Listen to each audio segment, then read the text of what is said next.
Ma'am, why so many people are opting for PhD degrees? Many people are opting for PhDs these days because PhD is having a lot of scope even in the industry. Today, industry wants people who are PhDs for doing, small researches, maybe something on new market segment, maybe something on new, supply chain, something on pricing strategy, okay, so on and so forth. So industry also requires a lot of people with research aptitude. So people working in the industry are also opting for PhDs.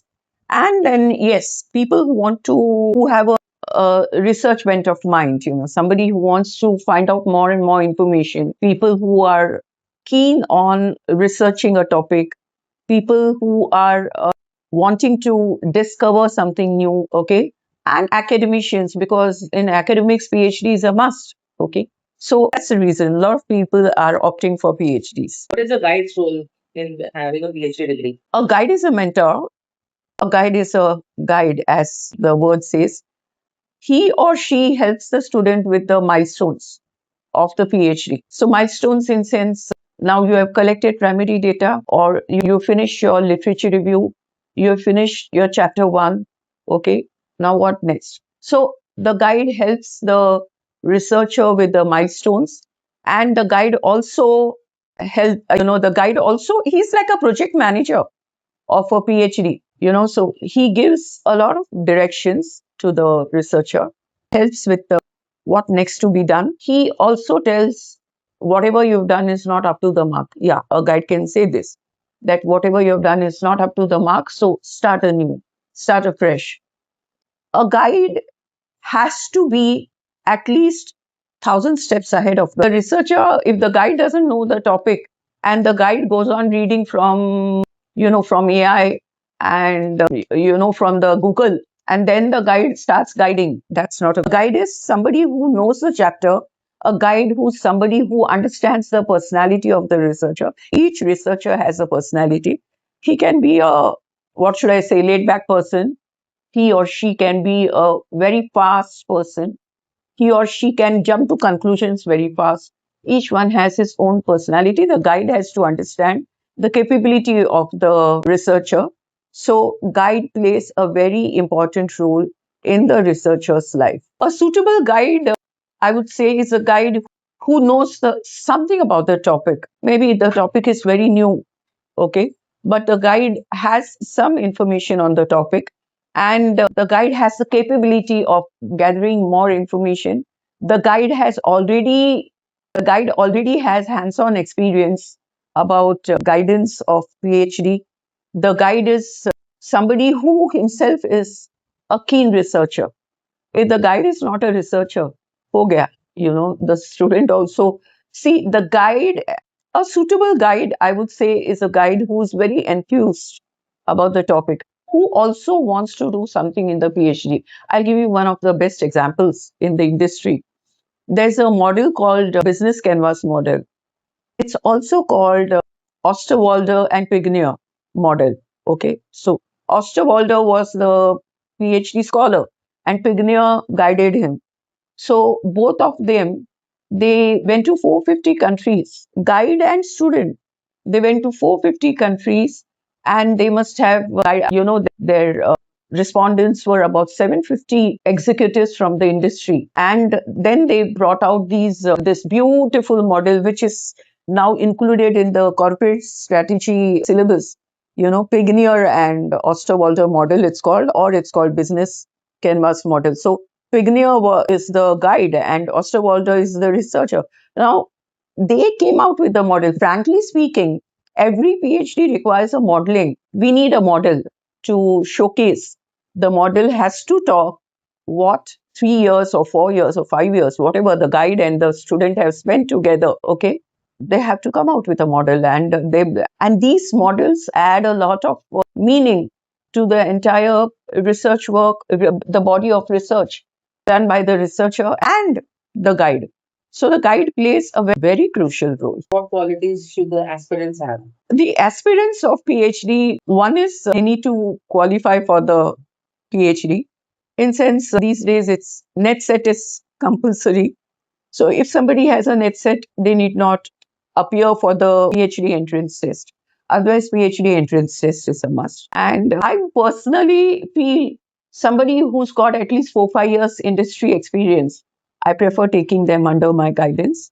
Otherwise, they are very raw. They don't know. If you've not seen the industry, then any topic, now I'm talking about commerce and management because I guide commerce and management.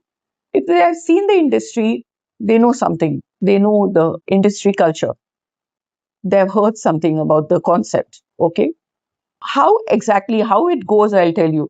The guide has to give at least 4 5 topics to the student, and from that the student chooses a topic, or the student is so prepared that he or she has a topic in his mind. The guide needs to see whether that topic has to see, you might have 1001 topics in your mind, but do they have relevance in today's world? The relevance is very important in today's world. So the guide needs to hold hand of the student and walk on the path and say, boss, this topic doesn't have any relevance. Okay. For example, a topic like why coconut oil is consumed more in South than any other part of the world, India, of the nation, is a flop topic according to me. Okay. Or in entrepreneurship, on women entrepreneurs, there are so many dimensions. She has problem, her people don't help her, and then she's busy with the kids. Now these are very common problems. But let's take Freeman's model. How does a woman entrepreneur, how does she talk to, what's her communication with all stakeholders of her business? This is something new. You understand? So the guide has to tell the student, this has a relevance. This is a relevant topic. You can take this topic, you can't. So a student must have, at least in my opinion, 3 4 years industry experience. He or she must be a master degree holder. Over and above, yes, he or she must be they must find the topic very fascinating, and they must be researcher by heart. If somebody is not a researcher by heart, then the guide keeps on pushing. Guide will keep on pushing, and one day even guide gets tired. I know so many PhDs, Gitika, which have taken 12 years, 15 years. The university has given them, they have the university has renewed the admission twice, thrice, and still the students have not completed. Some students don't complete only, and some students complete it because the guide has pushed. Now, that's the scenario. How to choose a research topic? A research topic is something like, you fall in love. So you meet somebody, you fall in love. Okay. I think I would give the same example. You fall in love with the topic. The topic has to make you think. The topic must give you sleepless nights. You must eat, drink, speak the same topic. And it must be related to your area. Let's say you're working in the industry and you're doing sales, and it's a IT company. I'm just giving an example. So you can do on what would be the sales team dynamics, why IT industry requires sales, what are the new concepts that have come in the selling. Okay. Because these days we have even social media is working as sales only. So when social media is doing such a lot of sales, then why do we need human beings in the sales? What are the characteristics of of the sales team or the sales manager? In fact, let me tell you, sales is such a fantastic topic. You can do wonders. You can do just too many wonders. There are so many biobehavior models. How does a salesman understand, or how does he or she apply one of the models? There are so many topics. So you can choose a topic which enthuses you. And if it does not, then it's guide's headache because guide gave the topic. And there are too many dynamics these days in the PhD. Too many dynamics. I mean, at the university level, there's RRC, Research Review Committee. Now, in the research review committee, there are about 8 to 10 people sitting, and they come from different backgrounds. I have seen many times nobody understands the topic, the outline prepared by a researcher and his guide. Those topics are dropped. I have also seen that, some stupid topic gets a thumbs up, okay? And some very relevant, some very unique topics are just dropped because in the RRC nobody understood the topics. So there are a lot of there are a lot of ifs and buts. I mean, it's a gamble. आपका topic समझा लोगों को, and the topic got approved.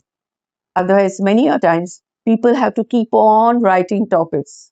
First topic dumped, second topic dumped, third topic so it's sad, but then that's the reality of life. Why is literature review important?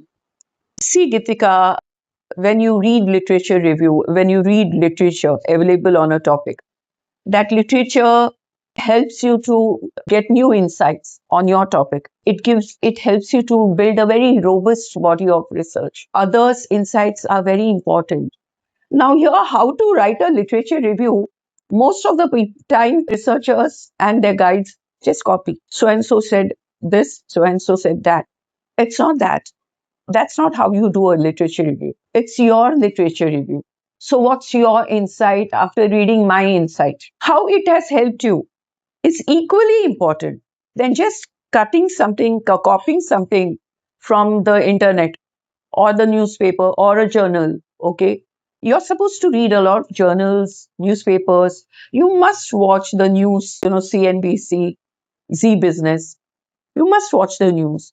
You must read the current newspapers, and you can copy the entire matter, and you can just upload it in your document.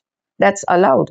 But then, yes, don't take the credit of somebody else's work. Give the devil also his due. So, research literature review is a spinal cord of a PhD. And the more you read, the more you collect, your PhD is going to be very attractive. It's going to be readable and it's going to give you immense pleasure. You must collect a lot of literature review.